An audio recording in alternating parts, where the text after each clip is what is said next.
Sai Satcharitra, Chapter 30. Preliminary. Bow to the kind Sai, who is the abode of mercy and who is affectionate towards his devotees. By his mere darshan, he does away with their fear of this bhava or samsar and destroys their calamities. He was first nirgun or formless, but on account of the devotion of his bhaktas, he was obliged to take a form. To give liberation or self-realization to the bhaktas is the mission of the saints, and for Sai, the chief of them, that mission is inevitable. Those who take refuge in his feet have all their sins destroyed, and their progress is certain. Remembering his feet, Brahmins from holy places come to him and read scriptures and chant the Gayatri mantra in his presence. We, who are weak and without any merits, do not know what bhakti is, but we know this much, that though all others may leave us, Sai won't forsake us. Those whom he favors get enormous strength, discrimination between the unreal and the real, and knowledge. Sai knows fully the desire of his devotees and fulfills the same. Hence, they get what they want and are grateful. So we invoke him and prostrate ourselves before him. Forgetting all our faults, let him free us from all anxieties. He who being overcome with calamities remembers and prays Sai thus, will get his mind calmed and pacified through his grace.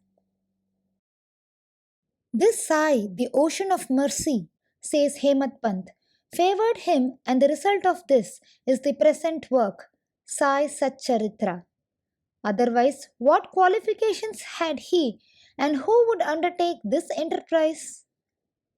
But as Sai took all the responsibility, Hemadpant felt no burden, nor any care about this. When the powerful light of knowledge was there to inspire his speech and pen, why should he entertain any doubt or feel any anxiety? Sai got the service in the form of this book done by him. This is due to the accumulation of his merits in the past births, and therefore he thinks himself fortunate and blessed. The following is not a mere tale, but pure nectar. He who drinks it will realize Sai's greatness and all-pervasiveness. Those who want to argue and criticize should not go in for these stories. What is wanted here is not discussion, but unlimited love and devotion. Learned, devout, and faithful believers, or those who consider themselves as servants of the saints, will like and appreciate these stories. Others will take them to be fables. The fortunate bhaktas of Sai will find the Sai Leelas as the Kalpataru or wish-fulfilling tree. Drinking this nectar of Sai Leelas will give liberation to the ignorant jivas, satisfaction to the householders, and a sadhana to the aspirants. Now to the story of this chapter. Kakaji Vaidya. There lived in Vani, Nasik district, a man named Kakaji Vaidya. He was the priest of the goddess Saptashringi there. He was so much overwhelmed with adverse circumstances and calamities that he lost peace of mind and became quite restless. Under such circumstances, one evening he went into the temple of the goddess and prayed unto her from the bottom of his heart and invoked her aid to free him from anxiety.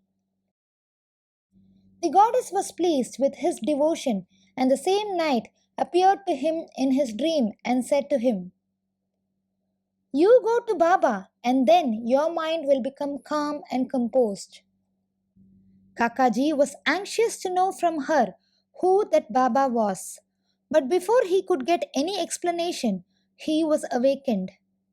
Then he began to think as to who might be that Baba to whom the goddess has asked him to go. After some thinking, he resolved that this Baba might be Triambakeshwar or Lord Shiva. So he went to the holy place Triambak and stayed there for 10 days. During this period, he bathed early in the morning, chanted the Rudra hymns, did the Abhishekam or pouring unceasingly fresh cold water over the pindi, and did other religious rites. But with all this, he was as restless as before. Then he returned to his place and again invoked the goddess most pitifully. That night she again appeared in his dream and said, "Why did you go to Triambakeshwar in vain? I mean by Baba, Sri Sai Samarth of Shirdi." The question before Kakaji now was how and when to go to Shirdi and how to see Baba. If anybody is in real earnest to see a saint, not only the saint but God also fulfills his wish. In fact, the saint and the Anant or God are one and the same. There is not the least difference between them. If anybody thinks that he will go himself and see a saint, that will be a mere boast. Unless the saint wills it, who is able to go and see him? Even the leaf of the tree won't move without his bidding. The more anxious a bhakta is for the saint's visit, the more devout and faithful he is, the more speedily and effectively is his wish satisfied to his heart's content. He who invites anybody for a visit also arranges everything for his reception, and so it happened with Kakaji. Shama's vows. When Kakaji was thinking his visit to Shirdi, a guest came to him at his place to take him to Shirdi. He was none other than Shama, a very close and intimate devotee of Baba. How he came to Vani at this juncture, we shall just see.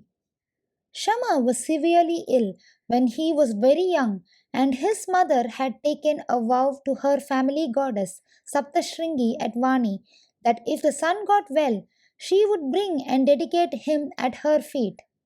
Then, after some years, the mother herself suffered from much ringworms on her breasts. At that time, she again took another vow to her deity that if she got all right, she would offer her 2 silver breasts. These 2 vows remained unfulfilled.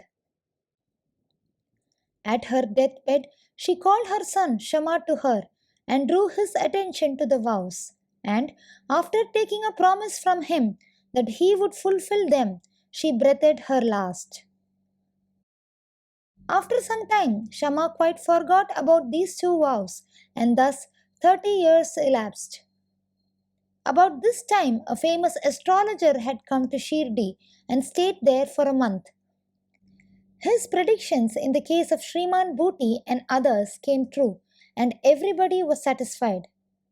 Shama's younger brother Bapaji consulted him and was told that his mother's vows, which his elder brother promised to fulfill at her deathbed, were not yet fulfilled. Hence, the goddess was displeased with them and bringing troubles on them. Bapaji told this to his brother Shama, who was then reminded of the unfulfilled vows. Thinking that any further delay would be dangerous, he called a goldsmith and got a pair of silver breasts prepared. Then he went to the masjid, prostrated himself before Baba, and placing before him the 2 silver breasts, requested him to accept them and free him from the vows, as he was to him his Saptashringi goddess. Then Baba insisted upon him to go himself to the temple of Saptashringi and offer them in person at the feet of the goddess. Then, after taking Baba's permission and Odi, he left for Vani and searching for the priest came to Kakaji's house. Kakaji was very anxious to visit Baba and Shama went there to see him at that very time. What a wonderful coincidence is this! Kakaji asked him how he was and whence he had come, and on learning that he came from Shirdi, he at once embraced him. So overpowered was he with love. Then they talked about Sai Leelas, and after finishing the rites of Shama's vows, they both started for Shirdi. On reaching the place, Kakaji went to the masjid and fell at Baba's feet. His eyes were soon bedewed with tears and his mind attained calmness. According to the vision of the goddess, no sooner did he see Baba that his mind lost all its restlessness and it became calm and composed. Kakaji began to think in his mind, "What a wonderful power is this!" Baba spoke nothing. There was no question and answer, no benediction pronounced. The mere darshan itself was so conducive to happiness. The restlessness of my mind disappeared by his mere darshan. Consciousness of joy came upon me. This is what is called the greatness of the darshan. His vision was fixed on Sai's feet and he could utter no word. Hearing Baba's leelas, his joy knew no bounds. He surrendered himself completely to Baba, forgot his anxiety and cares, and got undiluted happiness. He lived happily there for 12 days and after taking Baba's leave, Udi and blessings, returned home. Kushal Chand of Rahata. It is said that a dream which we get in the small hours of the morning generally comes out true in the waking state. This may be so, but regarding Baba's dreams, there is no restriction of time. To quote an instance, Baba told Kaka Sahib Dikshit one afternoon to go to Rahata and fetch Kushal Chand to Shirdi, as he had not seen him since long. Kaka Sahib accordingly took a tanga and went to Rahata. He saw Kushal Chand and gave him Baba's message. Hearing it, Kushal Chand was surprised and said that he was taking a noon nap after meals when Baba appeared in his dream and asked him to come to Shirdi immediately, and that he was anxious to go. As he had no horse of his own nearby, he had sent his son to inform Baba. When his son was just out of the village border, Dikshit's tanga turned up. Dikshit then said that he was sent specially to bring him. Then they both went in the tanga back to Shirdi. Kushal Chand saw Baba and all were pleased. Seeing this leela of Baba, Kushal Chand was much moved. Punjabi Ramlal of Bombay. Once a Punjabi Brahmin of Bombay named Ramlal got a dream in which Baba appeared and asked him to come to Shirdi. Baba appeared to him as a Mahant or saint, but he did not know his whereabouts. He thought that he should go and see him, but as he knew not his address, he did not know what to do. But he who calls anybody for an interview makes the necessary arrangements for the same. The same happened in this case. The same afternoon, when he was strolling in the streets, he saw a picture of Baba in a shop. The features of the Mahant he saw in the dream exactly tallied with those of the picture. Then, making enquiries, he came to know that the picture was of Sai Baba of Shirdi. He then went soon after to Shirdi and stayed there till his death. In this way, Baba brought his devotees to Shirdi for darshan and satisfied their wants, material as well as spiritual. Bow to Sri Sai, peace be to all. Please join me in spreading the life and teachings of Sai Baba to many more people by sharing this video and adding your valuable comments below. Om Sai Ram.